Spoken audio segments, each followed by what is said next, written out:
Listen. If you are an American who believes there is a God, then you probably believe that America is still the greatest nation on earth. Hopefully, you also recognize that we need a moral, spiritual revival before a political revolution can be planted in fertile soil. It just makes sense. Are you with me? Please subscribe to Daily Tea at www.dailytea.us/subscribe.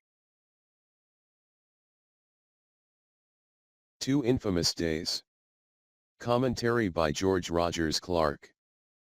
On September 11, 2001, a non-nation-state entity known as Al-Qaeda attacked the USA with effective strikes on the World Trade Centers and the Pentagon. Nearly 3,000 lives were lost. The hit on our trade and financial infrastructure was perhaps worse than we will ever know, or understand. However, no time was lost in striking back at Al-Qaeda.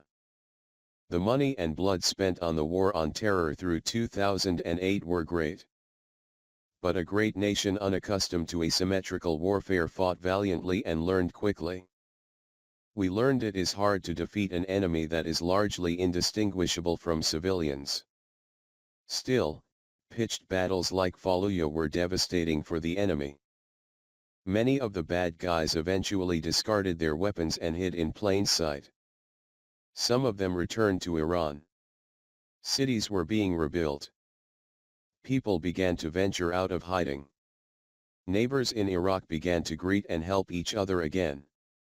Yes, we maintained a military presence, but the enemy was now a watered-down insurgency planting roadside bombs. On November 3, 2008, Barack Hussein Obama was elected to the office of President of the United States of America. On January 20, 2009, he took the oath. A man with the middle name of Hussein was now our president. He began fundamentally transforming America. The worst part of the story is that many Americans, especially liberals, do not seem to see the change as bad. I do. Many of my friends do. Many of the people reading or hearing this do too. However, some others do not know that our worst enemy has grown in strength and numbers. On December 7, 1941, the Japanese attacked Pearl Harbor, destroying a substantial portion of America's Pacific Fleet, many planes, and over 2,400 lives. Another 1,280 were wounded. In his speech to Congress on December 8, President Roosevelt called December 7, the day which will live in infamy. However, the Japs soon learned that they had indeed awakened a sleeping giant. Either luck or the hand of God had spared a few of our aircraft carriers. With courage and determination, we fought back with what we had. And it wasn't just a military effort. The American people produced war materials at a phenomenal rate. The factories were open around the clock. The rest is history. Many agree that America and Americans saved the world from the worst tyranny in history. While Hitler and the Nazis had been busy with the blitzkrieg of nations, they were also committing genocide of the Jews. The Japs were ruthless also. To the typical American, it seemed that our soldiers had been tasked with facing essential evil, demons from hell. We sure were glad those demons never invaded America. The costs in blood and money to fight and win in Europe, Africa, and the Pacific were devastating. A nation that had been wallowing in financial depression for years had then been required to saddle the enormous debt of a world war. The debt and inflation might have consumed the people of America for decades, if not for the undefeatable American spirit. As men and women returned from war, they got jobs, bought houses, and went to night school to advance their new careers. As a people, we had never lost our confidence and that can-do attitude. By luck or the hand of God, America was becoming stronger, more productive, and more financially secure. Speaking of the hand of God, in the 1950s, Christian evangelism and revivalism began to gather a new momentum. Billy Graham started preaching in small country churches as a visiting evangelist. Later he was preaching in huge, modern football stadiums to overflowing crowds. It seemed to me that the 1950s were a special time for America. But, I was very young and innocent then. The racial unrest of the late 1950s and through the 1970s, and the assassination of John Kennedy in 1963, took a bit of the gloss off the apple. Of course, for many adults, the Korean War in the early 1950s had already done that.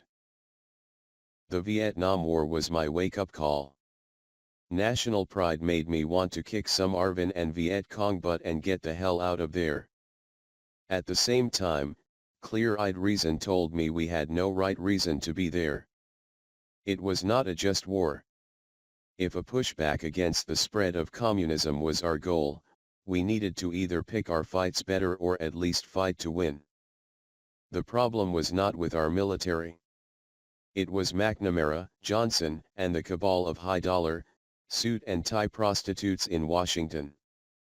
As I said, it was my wake-up call. From then on, I would view every conflict, or potential conflict, with a critical eye. I would ask myself questions to spur analytical thought. Does it have a direct and immediate impact on our own national security? I do not want some convoluted jigsaw puzzle of unconnected dots delivered by some hack with the label of presidential advisor. Show me direct and immediate. Is it a just cause? In other words, are there innocents that need our protection and are we justified in protecting them? For example, there were innocents, unarmed civilians, and a portion of them Christians who were being abused and slaughtered in Iraq. We absolutely helped, for a time. Saddam Hussein was disposed.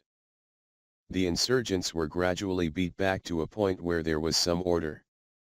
Water and medical needs for the people were being met. And then, we quit. Pulled out. Turned the innocents back over to the abuse and slaughter by Al-Qaeda and ISIS. The just cause became an unjust retreat. Sorry, I digressed. Those two standards are it for me. They are national security and just cause. Now back to those two infamous days. Those who see a skeleton in every closet have said that the 9/11 attacks on the World Trade Center and the Pentagon were an inside job by the United States government.